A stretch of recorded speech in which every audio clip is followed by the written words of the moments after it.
Genor TV, Shana Kitoko. Image na yo na monde entier balelango makasi. Genor TV nangai bana kini basepeli makasi. Ba diaspora bana Congo. Bosunga Genor TV ekende liboso. Shana munene, Genor TV, Shana munene.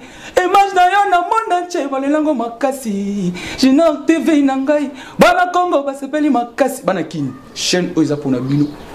Ponga moko dana moni ba image nango par-ci par-là. Donc na sepela ki fort, bana Congo bana poto ba diaspora.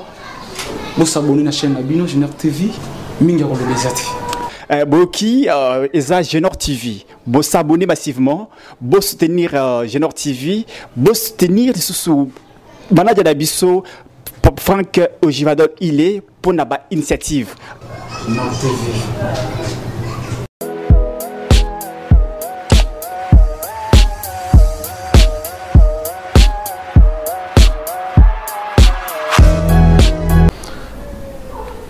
Mes très chers abonnés et téléspectateurs de la chaîne Genor TV, na pesi bino mbote na moya lelo parce que toi les sous kosolola comme d'habitude ndenge to mesana kosolola na bino ndenge to sala ka ba commentaire na ba fait politique na mboka na biso.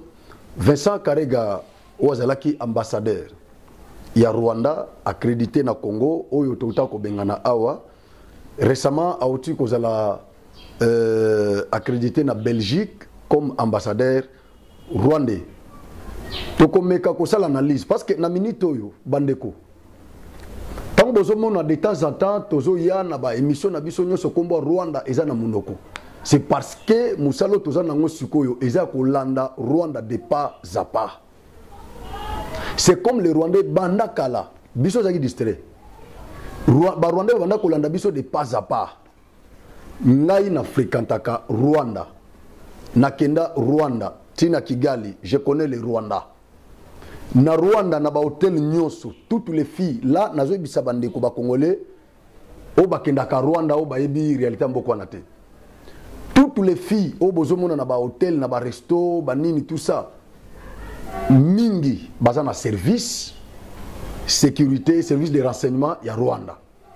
Baza ko utiliser bango ceux qui ba congolais ba yende to kinda na Rwanda bozana ba hôtel ba fi wana ba tournaka pembeni ya ba congolais ba resto to kota ka bango ba yebi yango ba hôtel otolala ka bango ba yebi elle ne tourne que là tout près de nous tout ça soko lingi bolingani et puis ako céder pemba la moko atingami yo ko ebate azako étudier yo tu es venu faire quoi azuba continuer yo Facebook moi ba continuer Instagram ba nini.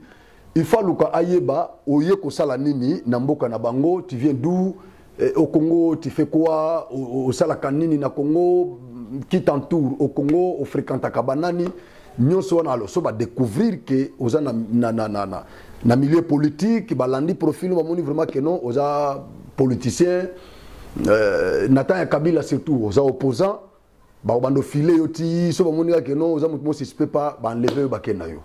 C'était comme ça. Donc, bango banda déjà kofile biso banda kala. Biso tozaki na retard. Ba Congolais tozaki na retard. To bando occupé bango te, tout le monde dirait mon petit pays moko boye, ils ne vont rien nous faire, ba biloko ndengwana tout ça. Et pourtant ba Rwandais déjà banda kala. O nyos tozo mona siko et comme la biso, tout ça nous sommes affaiblis. Nyos o c'est parce qu'ils ont commencé à travailler sur nous depuis longtemps pendant que nous étions encore distraits. Voilà ce qu'on doit comprendre. Mais qui a fait que tu découvrir Malimité, ya Kagame, ya Rwandais? C'est Félix Antoine Tshisekedi. Quand il a commencé à dénoncer, à mettre en évidence stratagème, ya Kagame et tout ça, sur la RDC. C'est alors que la population n'y a pas fongola miso. Ce qu'on doit comprendre que en Afrique ici, le seul ennemi que nous avons, il s'appelle Kagame. Moutou azako andeye Congo, Moutou azako boma ba Congolais, c'est Kagame. Moutou azako comploter na ba multinationales, les Européens, les Américains. Ozomona pona ko boma ko sopa makila ya ba Congolais, il s'appelle Paul Kagame. Voilà pourquoi biso pe ba Congolais miso na biso efongwa mine tata na biso Mobutu banda koloba Zairua Misoga. Bisope Miso Fongwa Misikoyo. Tokomolanda mouvement ya ba Rwandais. Tout ce qu'ils font est un sujet, il y a analyse Nabiso. C'est pourquoi Bozomo Nabiso de temps en temps Tozoya. Alors nani Vincent Karega oya uti kozala ambassadeur ya Rwanda accrédité na Congo depuis 2020 ti na 2022 oyo bengana kiye na to bengana kiye na Congo. Type wana azaki contesté, malgré azaki awa comme ambassadeur, il était toujours contesté. Mais tout ça, Fachi en avait fait pourquoi? Ponako kotsa kimia entre biso na ba Rwandais. Parce que depuis tout ce temps, ambassade na bango ezaki pa na bisote. Mais il en a fait pour que le col ambassadeur a kozala awa. De temps en temps, ceux qui makambo kozala, bakobando beng ambassadeur aye, soit et pas président de la République, soit et pas ministre des Affaires étrangères, a bengi ambassadeur à Rwanda, à Yendeko. Mais qu'est-ce qui se passe comme ça? Il y a une déclaration ministre Nabino tel à Sali contre le Congo. Qu'est-ce qui se passe comme ça? Alors, Bakobanda déranger ambassadeur Nabango, au Bakredita ki awa. C'est ce que Félix avait fait. Et ça, dans le sens où Félix a dit que non, j'ai tout fait, j'ai tout donné à Kagame, mais ça n'a pas toujours tenu. Le col a animé la mauvaise foi, a continué toujours à comploter contre le pays Nabiso, Naba occidentaux pour tuer les Congolais. Bah opposants, ceux qui ne sont même pas informés, dans la réalité, aux autres cas, bah informés, mais animés la mauvaise foi. Qu'est-ce qu'ils disent? Oh non, Félix Alobaki, qu'est-ce que je n'ai pas donné? Qu'est-ce que je n'ai pas fait? Non, et ça qui n'a sens soit naté. Et ça n'a sens que Kagame a comploté contre RDC, Bandakala, Naba multinationale. Voilà pourquoi Félix Tango a eu pouvoir à l'Obino, n'a poussé à Pembe Naye. Parce que c'est ça la politique à Félix Antoine Tshisekedi. Félix Po a renversé Kabila. Il aurait fallu à Kende Kingakati, Baliana Kabila, mais Samoba Kanga photo, Batma publié Kabila Seki, Kabila Zoke na cité de Loya, Félix Ayambiye, Bavandi Basololi, Basobengana Bafrère. Mais sous Kanango, Kabila a été effacé sur la scène politique. Voilà. C'est ça la stratégie de Félix Antoine Tshisekedi Tshilombo. C'est comme ça que a Poussanaki Pembeni à Museveni, Pembeni à Kagame a approché Bango. Alors vous êtes des frères. Il a appelé Kagame frère. Pour aïe Babango bien, à maîtriser la stratégie na Bango bien, si Koyo, na minute on a bundisa Bango, à ça maîtriser, même Bango ba que Félix a aïe biso déjà, aïe la stratégie na biso, aïe point faible na biso, parce qu'il nous avait fréquenté. A Benye Kagame frère, Félix Azabantou, Kagame Azanilotique. À partir de quel moment Kagame Azo comme frère à Félix? Non, mais Batbalinga va brandir Yango. A Benye frère, a feinté les politiques, les corbeaux et les renards. A feinté Sikoyo Ayebi Kagame. Voilà pourquoi, à Kokil Susu ko paniquait devant Kagame, c'est maintenant Kagame qui panique, a commis l'Okwas. Voilà. Maintenant, pourquoi cet ambassadeur est nommé? Est envoyé, accrédité en Belgique. Aouti Kolonga Awa, Aoumelite pas même une année, Mbalbo Batindie Kuna. Avant Aya Awa, ce type-là, Azaki ministre de l'Industrie, na Rwanda, plusieurs fois ministre. Ce type-là, Azaki ambassadeur, il y a Rwanda, en Afrique du Sud, je crois en 2014, 2014, je crois, Azaki a un problème en Afrique du Sud, pour Nanine, Babanako suspecté, aux hommes. Opposant Nyon sur Rwandais au Bazaki en Afrique du Sud. Na complicité, il y avait ça Karega. Babana ko éliminé opposant wana Moko. C'est comme ça que le gouvernement sud-africain Babana ko suspecté Vincent Karega. Na ba diplomate mususu Rwandais au Bazaki en Afrique du Sud. Alors il a été chassé de l'Afrique du Sud. Ça dit c'est un type problématique. Mais le loyo a Kena Belgique. Na landi commentateur moko lobby mais pourquoi ba belge ba yambiye roi yaki to yambaki roi de belge yaki obiso na ba belge to komi ko yokana mais pourquoi ba ba non on a des relations diplomatiques ça n'a rien à voir na makambo zo le cas na RDC c'est normal et ça ba relation na bango bilatérale biso kota kunate on a diplomatique c'est pas la politique ça c'est normal mais problème na biso za to zo lukato ba pourquoi Vincent Karega ba yambiye Batindiye na Belgique comme ambassadeur. Est-ce qu'il ne pouvait pas rester d'abord na Rwanda à Zelati tant que conflit aussi la relation na biso ko ezongi obo fixe comme ça bazongi c'est sur na Congo. Mais pourquoi ba longole mbala moko a freiné te batindi? C'est que ce type là azana mission moko o kagama chargé. Ozomon azana mission moko kagama chargé. Pourquoi ake na Belgique? Pourquoi ake na pays mususuté? Or Belgique nde colonisa biso nyonso na ba Rwandais. Mais batindi kuna pona nini? Parce qu'ils ont compris que tant on sollicita qui élimination physique, il y a Félix auprès de la Belgique. France nde batindi na mission wana. Belgique a s'opposé qui na idée wana tant au roi yaki awa na retour ya roi de Belge. France a sala ki nyonso na balie mususu. Pour ba éliminer Félix bakende tina Amérique Macron. Bake kosenga bakenda pour que basenga liwa ya Félix, mais il devait passer par la Belgique. Belgique a fait ça aval naïe parce qu'il était dans liwa ya Lumumba. C'était toujours comme ça. Belgique a fait ça qui aval. C'est comme ça que basenga ki lisusu Belgique a fait ça aval. Même liwa ya musée. Belgique a fait ça aval naïe pour ba éliminer. Donc bakenda ki et pas Belgique. Lokola mama nabiso. Kosenga Belgique aval pour na ko éliminer Félix. Ozomona. Mais Belgique a s'opposé à qui? Ça n'avait pas, cette mission avait échoué. Voilà pourquoi Macron a tolanda ki kutu awa qui par le biais ya mushiki wabo France atinda ki pozo moko et ya ki awa na Congo a police na biso scientifique ba découvrir ki yango tout ça. On avait suivi ça ici. Toujours France na Rwanda, France na Rwanda. Tolanda ki yango awa. Et donc la Belgique a s'opposé qui na plan machiavélique, il y a France na Rwanda, na balien na bango mususu, Grande-Bretagne pas qui ne loko wana, Amérique peut a s'opposé qui na idée wana, ba eshuaki, c'est comme ça que Kagame a quelque ambassadeur na le plus stratège Vincent Karega, parce que Vincent Karega a botami na Congo, Vincent Karega connaît bien les Congolais, ba Belge ba colonisateur na biso. C'est comme ça que Azui Vincent Karega, ambassadeur rwandais, Oyo Abotami, na Congo, maman naye congolaise, papa naye rwandaise, mais il est rwandais par le fait de son père. Alors, Tobengani na Congo, na histoire nyos ya Congo Oya Yebi, accueilli na batinesko na Belgique. Donc, à na Belgique, pour qu'il ne convaincre si ba belge. Voilà ce que moi j'ai vécu au Congo. Moi je suis né là-bas, je connais ce pays, voilà comment ces gens-là se comportent, voilà ce qui se passe na Congo. Akende abunda pour convaincre le gouvernement belge, comme ça bako qui s'appelle machiavélique na bango.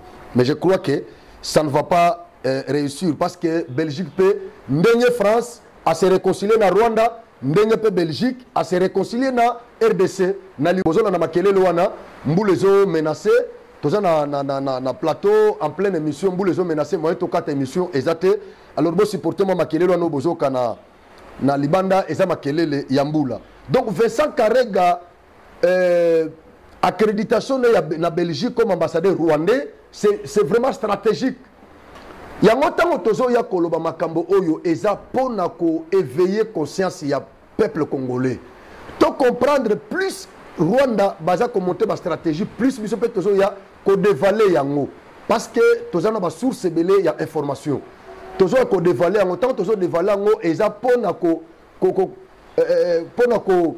réveiller conscience ya bande konanga ba congolais to comprendre que nous devons protéger ce patrimoine qui s'appelle Félix Antoine Tshisekedi Tshilombo parce que bitumba ya Félix o ya lelo eza bitumba na biso nyoso ba congolais. Vous pouvez imaginer, ministre britannique chargé d'Afrique, Félix Aboyo Koyambe na Kisasa. Nakoyebi Sabino pourquoi Aboyo Koyambe et pourquoi monsieur wana ayaki na kin? Ayaki na kin kosala nini? Asala ki je crois 4 jours na kin. Il était venu faire quoi na Kinshasa? Nako expliquer bino. Macron denga ayaki, vous savez déjà pourquoi Macron ayaki na Kinshasa. Donc mission na bango nyonso na kin, ezo tourner na biloko mibale. Bazo sala Félix pression. Andi mako négocier na ba M23 pour qu'après cette négociation M23 ba militaire na bango ba intégrer armée na biso. Ba o baza chargé na administration M23 ba intégrer administration étatique na biso. Donc eza eloko liboso yango wana. Eloko yami balé. Et loko yami balé au bazo lukela Félix et ça libération il y a Mwanga Chouchou Edouard Mwanga Chouchou Tutsi Rwandais oyo bakangi oyo azana na haute cour militaire Tutsi wana azo travail il roule pour ces impérialistes mais azo me déclaré congolais tofandi ne namboko des années mais lelo oyo nde to découvrir que Mwanga Chouchou roulait depuis tout ce temps pour le Rwanda. Nazana va donner belé à Mwanga Chouchou. Je ferai une émission. Je ferai, ne vous en faites pas, je reviendrai sur Mwanga Chouchou. Natiga batubalo baloba nanu, nazana nu nase nazo sala ba recherche, nazo pénétrer nase. Je reviendrai na kama Mwanga Chouchou nyonso comme ça, na ko étaler yango vous allez comprendre. Ba rôle au Mwanga Chouchou a joué na mboka na biso oyo. Voilà. Donc biloko mi balé wana nde Batunye Sozomona au besoin na Congo. Bomi tout dans nos questions. C'est le Rwanda qui nous agresse. Mais pourquoi les émissaires ne sont pas besoin que na Rwanda te, mais ils viennent seulement chez nous ici en RDC. Il aurait fallu que na Rwanda parce que basali sali ba déclaration nyoso basengi Paul Kagame a retiré soutien na M23. Comment un individu comme Paul Kagame oboke tu abengi Muchope comment Moutandenge wana akoki ko rejeter ba demande ya ba grande puissance nyonso ba membre permanent ya Conseil de sécurité des Nations Unies. Muchopi oyo Bokecho premier abengi Mochopi. Mochopi wana peza a rejeté ba demande ya Amérique, ya France, ya Grande-Bretagne. Nyonso wana a rejeté non, ya langue sur roche. Nous comprenons que ces gens là parce que en 2013 Barack Obama abenga Kagame juste qu'appel moko. Ba CNDP ba mi retira Laurent Kunda zonga na Rwanda na 2013 faire de ça bundate. Mais qu'est-ce qui empêche aujourd'hui na ba décider nyonso ba grande puissance nyonso wana bazo ba téléphone ba benga Kagame, je sais qui cause avec Kagame ba ibisaye longola ba soda soko longolité ba sanction kozala.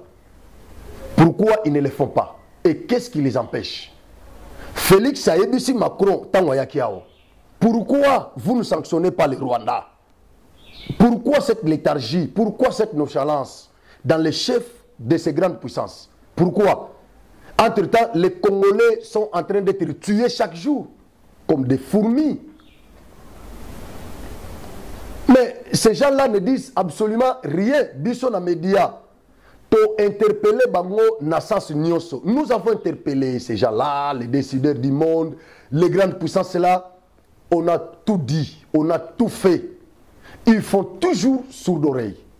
Mais entre-temps, les Congolais continuent à mourir dans l'est de notre pays. Au vu et au su de ces Occidentaux, ils ne font rien. Bazo continue quand Félix a négocié Naba M23. Les terroristes, pourquoi les Américains ne négocient pas avec l'Al-Qaïda? Pourquoi les Américains ne négocient pas avec Al-Qaïda? Pourquoi ils avaient tué Ben Laden? Et si eux n'ont pas pu le faire, pourquoi ils nous demandent à nous? C'est qu'eux n'étaient pas en mesure de faire et ils nous les demandent de l'exécuter. C'est ça, c'est là où ça pose un problème. Voilà pourquoi j'applaudis mon chef de l'État, Félix Antoine Tshisekedi. Parce que il a rejeté ça en bloc. Allié Nyonso au na Congo. Na initiative, il y a un chef de l'État qui a négocié. Naba terroriste, il y a M23. Il n'est pas le bienvenu chez nous. Il n'est pas le bienvenu. Voilà pourquoi cet ambassadeur, ce ministre-là, britannique, chargé d'Afrique, a été saboté par le président de la République, Félix Antoine Tshisekedi Tshilombo, de père et de mère Mwana Mboka, qui n'a pas une loyauté partagée. Voilà. Je l'applaudis. Il le mérite. Et donc, tous ces gens-là, tous ces émissaires, quand ils viennent en RDC, ils n'ont que deux messages, ils n'ont que deux missions. Un, de demander au gouvernement congolais ou à notre chef de l'État de négocier avec les terroristes du M23. Et à l'issue de ces négociations, il y aura les brassages, il y aura les mixages qui vont se faire. Vous voyez? Donc, ils vont intégrer l'armée, ils vont intégrer l'administration, tout ça. C'est ça. Mais on ne va faire que du sur-place. Kabila en a fait plusieurs fois dans ce pays. Mais cela n'avait pas donné de solution. Et vous continuez à nous demander de négocier avec les terroristes qui nous tuent, qui ont tué nos compatriotes congolais de l'Est. Et vous continuez ce que vous n'êtes pas en mesure de faire. Et vous nous le demandez. Est-ce que c'est normal? Ça, c'est quelle politique ça? De deux poids, deux mesures. Deux poids, deux mesures. C'est comme ça que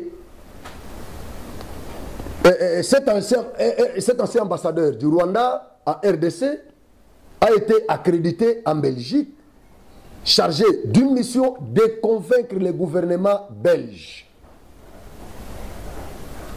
de chercher ou de corroborer l'hypothèse de la France et ses acolytes, ses alliés, qui est celle d'abattre le chef de l'État congolais.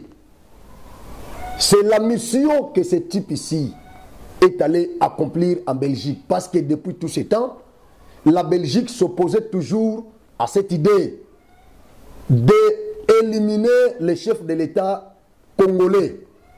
La Belgique s'opposait.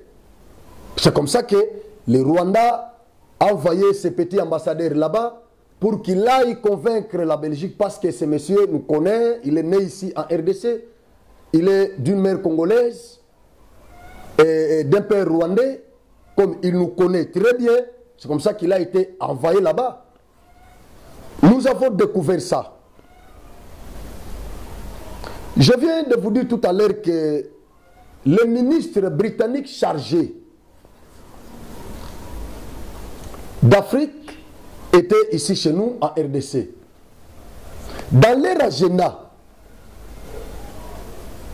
il devait être reçu par le chef de l'État, Félix-Antoine Tshisekedi Tshilombo. La chose qui n'a pas été faite. Le monsieur a été reçu par le ministre chargé des Affaires étrangères. Mais quant au chef de l'État, et la chance ne lui avait pas été accordée de rencontrer le chef de l'État. Le monsieur était allé jusqu'à la cité de l'Union africaine pour rencontrer le chef de l'État de 16h jusqu'à 0h, je peux dire. À mon chef de l'État. Tu sais qu'il dit Ali la Elidu. Bato bazo quand ça que Fatia a pété. Fatia lobby. Grande-Bretagne, et c'est comme ministre Outi, Bazako soutenir les Rwandais. Les Rwandais qui nous agressent. Parce que pour le moment, pas de contact n'a pays nyonso. Oyo ezo la kisabiso position nango clarté na ba conflit na biso na Rwanda. Musée Laurent Désiré Kabila akufa na mboko oyo kaka na ba émissaire ya ONU, émissaire ya Union européenne, émissaire. Tout ça, Musée akufa na mboko oyo ndengwana toyoka sango ba bete masasi musuzo no bagarde ne ba bete musuzo émissaire moko ayakine muto beta ke masasi tout ça. C'est comme ça que le chef de l'État est prudent. Il a aussi un service de sécurité très fort, service de renseignement très fort. Donc, ce qui c'est en connaissance des causes. Il sait pourquoi il a refusé de recevoir ces ministres britanniques. Parfois, il y a une mission pour exécuter, comme c'était le cas avec la mort de notre ancien président Laurent Désiré Kabila. C'était toujours comme ça. Quand il y a émissaire, non. Moi, je soutiens cette position-là, chef de l'État. Tout émissaire n'est pas à recevoir. Il y en a d'autres qu'il faut ne pas recevoir. Comme c'est le cas avec ces ministres ici britanniques. J'applaudis Félix parce que tu as manifesté, tu as mis en exergue votre ras-le-bol.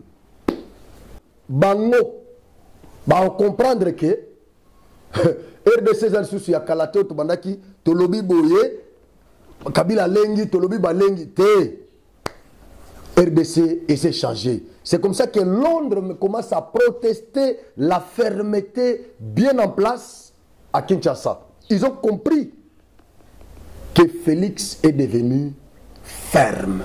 Il est catégorique, inébranlable, imbougeable. Tout ce que Félix veut, c'est quoi à l'instant? C'est que la guerre qui se vit dans l'est de notre pays s'arrête tout court, point barre.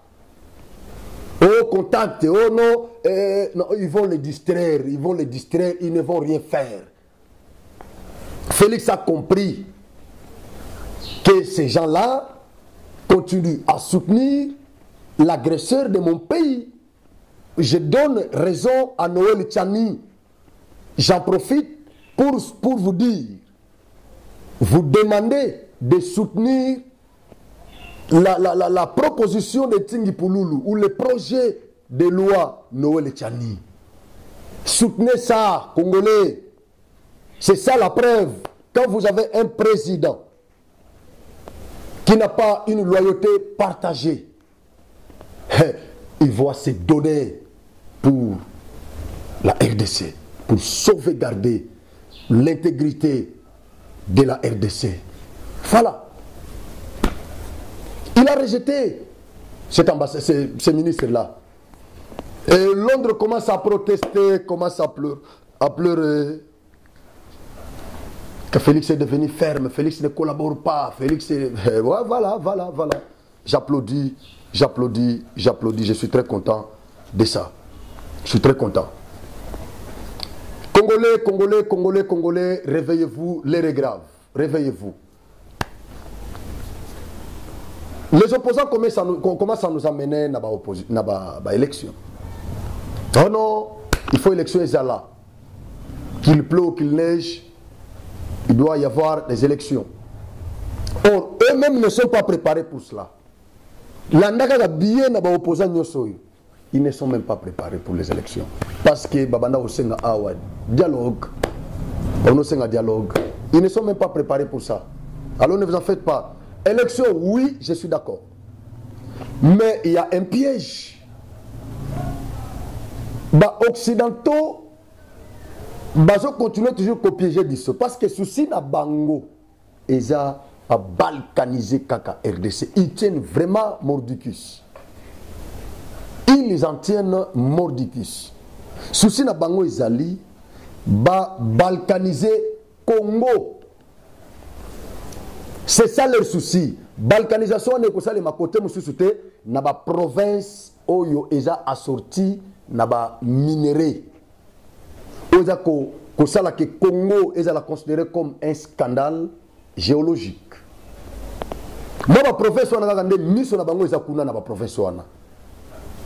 Bakata yango ba pesa yango tutsi banyamulenge. Comme ça, va signer d'accord. Le côté nous allons exploiter pendant autant d'années les minéraux. Parce que ce n'est pas un biso et vous allez gagner. D'où il faut que comme ça, va signer d'accord, vous avez un état faiblesse, non? C'est un état qui renforcer une armée, tout ça, la boyer, infrastructure, la banque, tout ça, McDonald's, tout ça, va compromettre les cieux et la terre. Va signer un contrat, accord, il y a exploitation pendant 50 ans.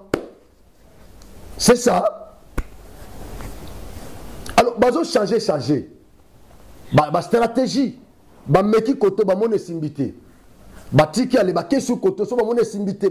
C'est comme ça qu'ils font. C'est comme ça. C'est comme biso ba Congolais déjà comme misonga. C'est school atike la biso. Atike la biso le Rwanda. Zairo fongola miso, Congolais fongola miso. Toko banda ko dénoncer ba plan na bango nyonso funèbre. Infernaux. Nous allons commencer à dénoncer ça. Congolais si kanyo so zale si ko zo la biso. ata ozolanda biso na chimpidingi, ata ozolanda biso na mbanzangungu o na kisantu na ozolanda biso na bolia ozolanda biso na chimbulu ozolanda biso na fungurume ozolanda biso place nyonso ozolanda biso congolais fongola miso bitumba eza lisusu na niveau ya tribalisme te ya kenon nani yoza mutu mboka nini yoza province nini bon bokomi na province c'est ça les congolais tango boza libanda boza biso za ba congolais toza ba congolais tamususu wana mungala za muyomba azali muntando azali mundibo azali muchoko azali muyombe aza kuna mumbala za koto mubunda za kotoyo mujile kasanga za kotoyo ndemba za koto tout ça tango boza na Londres bino nyonso boza ba congolais bolongo Londres bokomi na kini abi yo oza mutu kote nini o ngaza mutu mbujimai yo oza mutu o ngaza mutu mbandaka bon yo ngaza mutu ya nani seke bon ndeko na ngayo ya mbandaka donc wana kindeko na bango esukeli wana keluka bandeko mbandaka azinde ko mbandaka na kini balongweti bakomi na mbandaka atuni bakomi na mbanda boyo za mutu mboko yo tengala za mutu ya mboka tele boyo ngala za mutu ya mboka tele abi seke yo za ndeko na ngate ndeko na ngayo balongwa na ndeko na bakomi na territoire wana abi yo village uza village ni groupement ni no groupement soki Jean-Pierre Memba abi bongo yo groupement Mobutu bongo yo groupement soki Nzanga Mobutu soki nini abi boyo za ndeko na ngate ndeko na ngayo bakomi na groupement Jean-Pierre Memba abi boyo village uza village no nga village na nga village kombo soki nani bongo yo mbunja mabe bongo yo no soki nani abi boyo za mutu village na ngate bakomi na village wana boyo za mutu famille nini c'est ça un congolais tobosa na biloko nyonso wana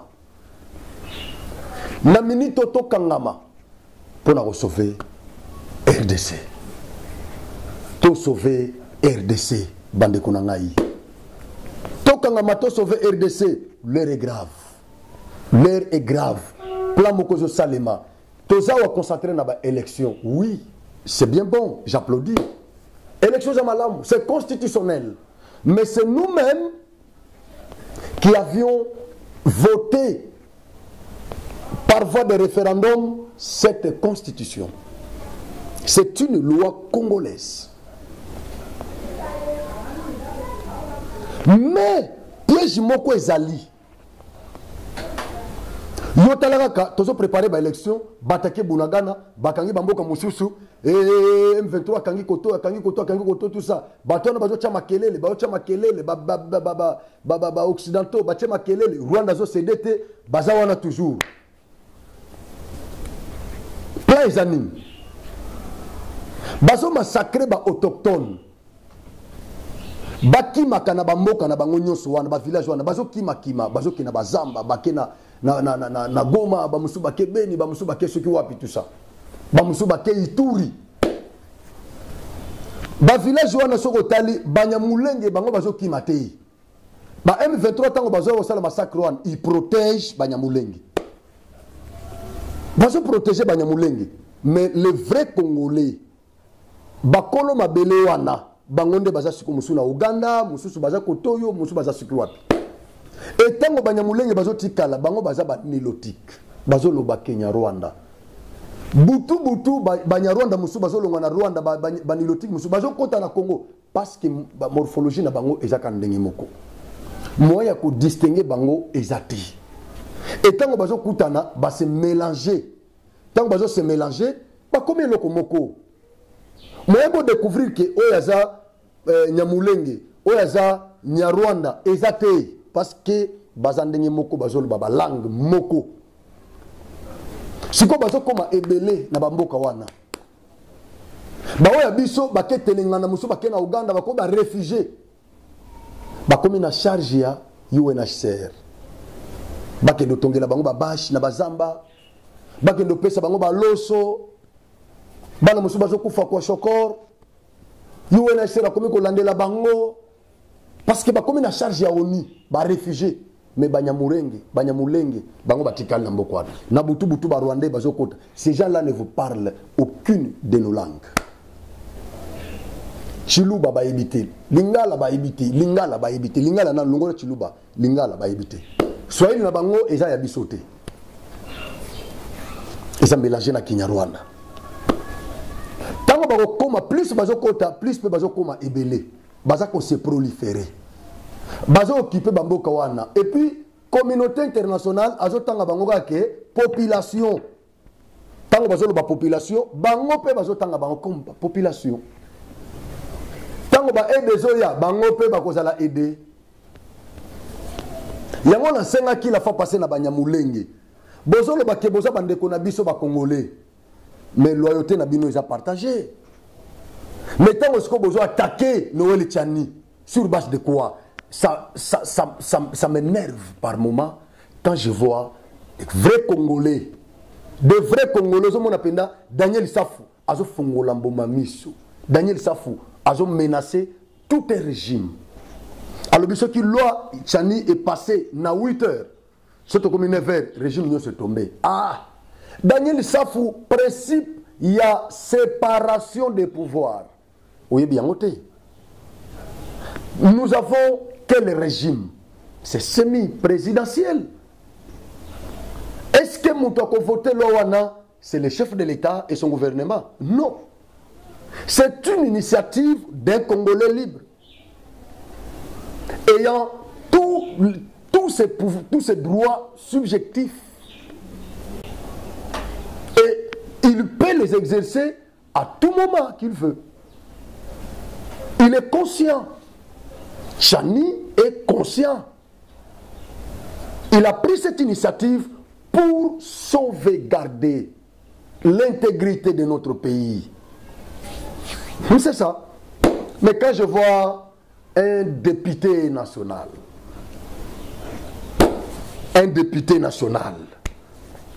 il fait qu'on menaçait tout un régime. Au lieu de menacer mes collègues, nos députés, Daniel Safasenga qui pardon à Wakalate Awati. Akeno finga ba maman, et pour finir, il a commencé à demander pardon ici. Daniel Safo. On n'a pas oublié ça. D'ailleurs, dans la vidéo, on a vidéo. On est là qui n'est pas chef de l'État, au Seigneur Mawa, pas Mbosso, au Seigneur Mawa, et pas ma collègue, non, député. Balinga balé la olino Daniel Safo. Ngengenyo so ne kitakiyo, on voulouzi. Et kitakiyo. Mais, azo yokate, ao sikoyo, aza ko menacer tout un régime. Obanda kiawa, oya ko simba kaka projet de loi wana ya Tchani. Kokoti sango na bureau, a kufa. Mais ndekono za Congo. Pululu. Za Congo neti ndekono mu Congo. A signé à Kazui, moi n'a pas ya Simo Kimbangu. Azui projet wana, alobi nazui yango. A Kekutu Kotika accusé de réception nae awa Kalate, pas plus tard que la semaine passée. Atiki accusé de réception na bureau ya Mbosso qui prouve que ngaïne na ce projet de loi wana ya Tchani et comme siko ya ngai je dois défendre ça devant les élus légitimes du peuple. Mais ti lelo Pululu akufate. Pululu est vivant. Pululu est vivant. Safa yokate. Pululu akufate. Sokinga na na place à Saf. Na inga suna promettre biloko ndengwana te parce qu'il y a liboso olobaki Pululu akufite. Il est vivant. Oye les sous ono ce qui est passé na 8 heures na 9 heures régime kwei. Boso kwei. Safa la abando la lawa. Liboso ya cour constitutionnelle. Pour un mandat où Félix a intervenir. Quand nous avons battu tu vas saf. Ba député, oh Kofi Abenga député, nous tenons te safu. On menaçait tout un régime à cause d'un individu. Talandenge bazo ko envahir biso na est. Bazo ya bazo kota boye. Et tango élection et koleka parce que enrôlement yangoyo ezokende déjà vers la fin. Ce qui enrôlement ici li ke bande kwa bunagana ba s'enrôler te. Bako voter ndenge nini? Bako voter te. Bazana ba carte d'électeur te. Moi ba voter pe e kozala te. Parce que jusqu'à preuve du contraire carte d'électeur yangonde est considérée par Nabiso comme pièce d'identité. C'est-à-dire, ceux qui basent na carte d'électeur, et nous, basent na pièce d'identité, c'est qu'ils ne sont pas reconnus comme des Congolais. C'est vrai. Ils ont un mon côté. Ils ont un bandu, mususu ya Congo, mususu ya Kasai, mususu ya Basalisko group na bango te. Ils ont un batu ya contre moko. Batu ya kwe moko. Même famille. Ce que batu wana, opimeli bango pièce d'identité. Et puis tant que bakozala nango te bako voter te, tant que bako voter te, c'est que bakozala na ba représentant te l'Assemblée nationale. Bakozala pe na ba représentant te na Sénat. Parce que ba député bango ne bako voter bango directement. Ba voter na ba député nationaux provinciaux, ba provinciaux bako kende na assemblée provinciale na Goma. Bango na tour na bango seconde bako voter ba sénateur. Mais siko soki bazana ba sénateur te. Bazana ba député te. C'est que ba sénateur mon côté, il y a côté na bango. Alors est-ce que Batouana, qu'est-ce qui va prouver qu'ils sont des Congolais? Qu'est-ce qui va normalement prouver que ces gens-là sont des Congolais? Rien du tout. Et à ce moment, qu'est-ce qu'ils vont faire? Oganga. Parce que minorité, ils appellent sujet à la communauté internationale.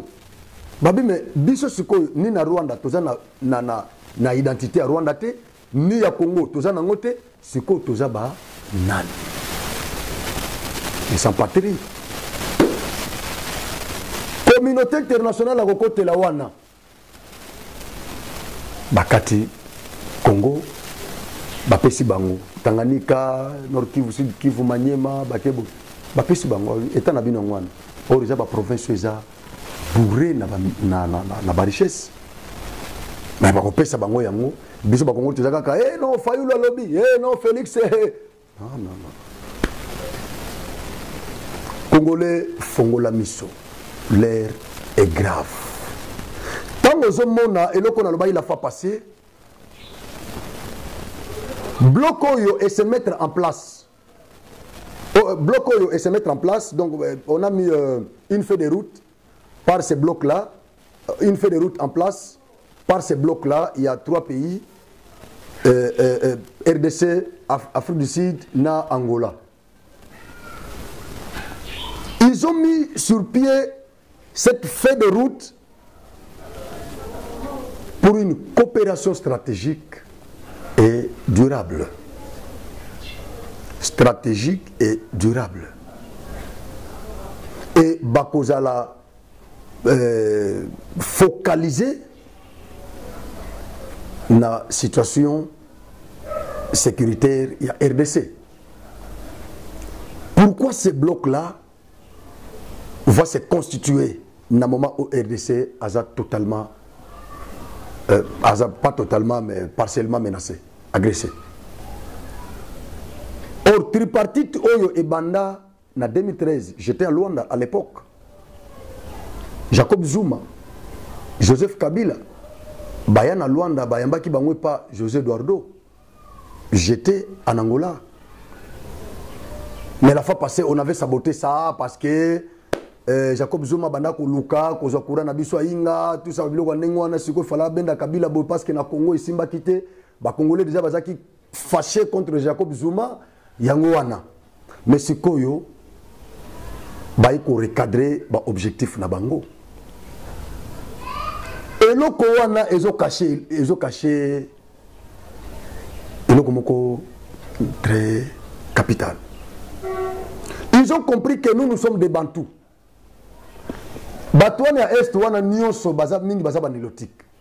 Alors politique na bango za ke batutsi ba conquérir une grande partie d'Afrique. Surtout Afrique centrale, na Afrique mususoyo, tout ça. Alors ceux qui te vandi, te lobino ni kambo ezaka ya Congo. Congo akeko kota na IAC, tande bazo dribbler. Na moi basololi na butu bantete Kagame.